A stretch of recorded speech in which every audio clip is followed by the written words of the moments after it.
کیا نبی کریم صلی اللہ علیہ وسلم نے اپنا میلاد منایا؟ اس کی ترغیب دلائی؟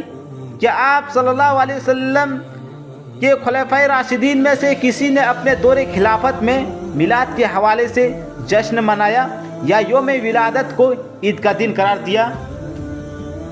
اگر قرآن و حدیث کا اچھی طرح سے مطالعہ کیا جائے، اچھی طرح سے پڑھا جائے، تو ہمیں ان تمام سوالوں کے جواب اس طرح ملتے ہیں۔ قرآن و حدیث میں جشن یا عید میلاد کا کوئی ثبوت نہیں ہے۔ نہ نبی کریم صلی اللہ علیہ وسلم نے اپنا میلاد منایا اور نہ اس کی ترغیب دلائی۔ پھر خلفائے راشدین میں سے کسی نے اپنے دور خلافت میں نبی کریم صلی اللہ علیہ وسلم کی ولادت بسعادت کے حوالے سے کوئی جشن نہیں منایا اور نہ ہی یوم ولادت کو عید کا دن قرار دیا۔ حالانکہ اس میں کوئی شک نہیں ہے کہ انہیں نبی کریم صلی اللہ علیہ وسلم سے سب سے زیادہ محبت تھی، اور اگر وہ چاہتے تو ایسا کر سکتے تھے کیونکہ حکومت ان کے ہاتھوں میں تھی۔ اور یہ تعجب کی بات ہے کہ اس جشن کا آغاز نبی کریم صلی اللہ علیہ وسلم کی وفات کے تقریباً 600 سال بعد کیا گیا ہے۔ لہذا آپ ذرا غور کریں کہ جب اس جشن کا نہ قرآن و حدیث میں ثبوت ملتا ہے اور نہ ہی یہ صحابہ اکرام کے طرز عمل میں سے ہے اور نہ یہ تاریخ میں بھی موجود ہے، تو پھر آج کے مسلمان اس کے منانے پر ڈٹے کیوں ہیں؟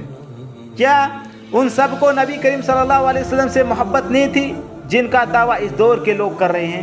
اگر تھی، اور یقیناً ان لوگوں سے کہیں زیادہ تھی، تو انہوں نے آپ صلی اللہ علیہ وسلم کا یوم ولادت کیوں نہیں منایا؟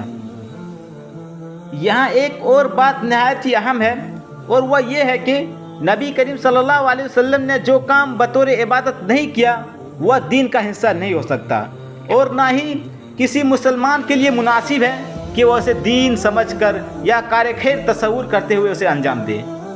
مثلا آپ صلی اللہ علیہ وسلم نے نماز عیدین اور نماز جنازہ کے لیے اذان نہیں کہلوائی، اور نہ ہی صحابہ اکرام کے ہاں اس کا کوئی وجود تھا۔ جب آپ صلی اللہ علیہ وسلم نے نہیں کہلوائی اور نہ صحابہ اکرام کے ہاں اس کا کوئی وجود تھا، تو قیامت تک کسی مسلمان کے لیے جائز نہیں ہے کہ وہ اسے دین کا حصہ یا عبادت تصور کرے۔ اس کی وجہ کیا ہے؟ کیا اذان میں اللہ تبارک و تعالیٰ کی تعظیم اور ذکر نہیں ہے؟ یقیناً اذان اللہ تعالیٰ کی تعظیم اور اس کی بڑائی پر مشتمل ہے، لیکن نماز عیدین اور نماز جنازہ سے پہلے یہ اذان جائز نہیں ہے۔ اسی طرح جشن میلاد کا مسئلہ ہے کہ جب نبی کریم صلی اللہ علیہ وسلم نے یہ جشن نہیں منایا اور نہ ہی آپ کے خلفائے راشدین نے منایا، تو قیامت تک اسے دین کا حصہ یا کار ثواب تصور کرنا یہ درست نہیں ہے۔ اسی لیے حضرت حذیفہ رضی اللہ عنہ کہتے تھے کہ ہر وہ عبادت جو صحابہ اکرام نہیں کرتے تھے اسے تم بھی عبادت سمجھ کر نہ کیا کرو۔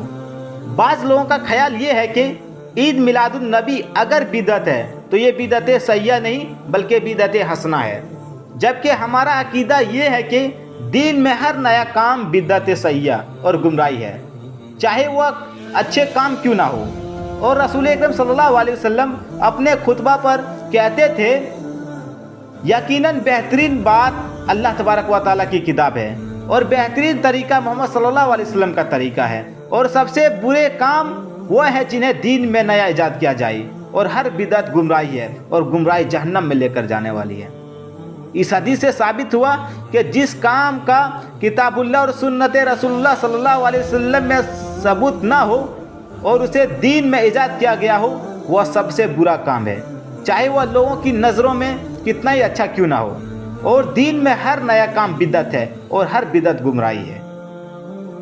ذرا سوچئے کہ اگر کار خیر کے نام پر دین میں کوئی نیا کام ایجاد کرنا جائز ہوتا تو رسول اکرم صلی اللہ علیہ وسلم ان 3 آدمیوں کو تنبیہ کیوں کرتے، جن میں سے ایک نے پوری رات قیام کرنے، دوسرے نے ہمیشہ روزہ رکھنے اور تیسرے نے عورتوں سے شادی نہ کرنے کا عزم کیا تھا؟ کیا ان کے عزائم خیر کے کاموں کے متعلق نہ تھے؟ کیا ان تینوں آدمیوں نے کسی برے عمل کا ارادہ کیا تھا کہ اس پر آپ صلی اللہ علیہ وسلم نے انہیں سختی سے تنبیہ کیے؟ یقیناً انہوں نے خیر کے کاموں کا ہی ارادہ کیا تھا، لیکن رسول اکرم صلی اللہ علیہ وسلم نے ان کے ان عزائم کی تردید کر دی، کیونکہ وہ اگرچہ خیر کے کاموں کے متعلق ہی تھے مگر آپ صلی اللہ علیہ وسلم کے طریقے سے ہٹ کر تھے اور آپ صلی اللہ علیہ وسلم سے آگے بڑھنے کی کوشش ہو رہی تھی۔ اس سے ثابت ہوا کہ بدعت حسنہ نام کی کوئی چیز اسلام میں موجود نہیں ہے، اور جب خیر کا کوئی عمل رسول اللہ صلی اللہ علیہ وسلم کے طریقے سے ثابت نہ ہو، اس وقت تک وہ خیر نہ کہلا سکتا ہے اور نہ وہ دین کا حصہ ہو سکتا ہے۔ اور حضرت عائشہ رضی اللہ عنہا کا بیان ہے کہ نبی کریم صلی اللہ علیہ وسلم نے ارشاد فرمایا کہ جس شخص نے ہمارے اس دین میں نیا کام ایجاد کیا جو ہم سے نہیں ہے تو وہ مردود ہے۔ اور مسلم کے ایک روایت میں ہے کہ جس شخص نے کوئی ایسا عمل کیا جس پر ہمارا حکم نہیں ہے تو وہ مردود ہے۔ اس حدیث سے یہ بات ثابت ہوئی کہ دین میں ہر نیا کام اور ہر نیا طریقہ مردود اور ناقابل قبول ہے۔ اللہ تبارک و تعالیٰ سے دعا ہے کہ وہ ہم تمام مسلمانوں کو قرآن و حدیث کی صحیح سمجھ عطا فرما۔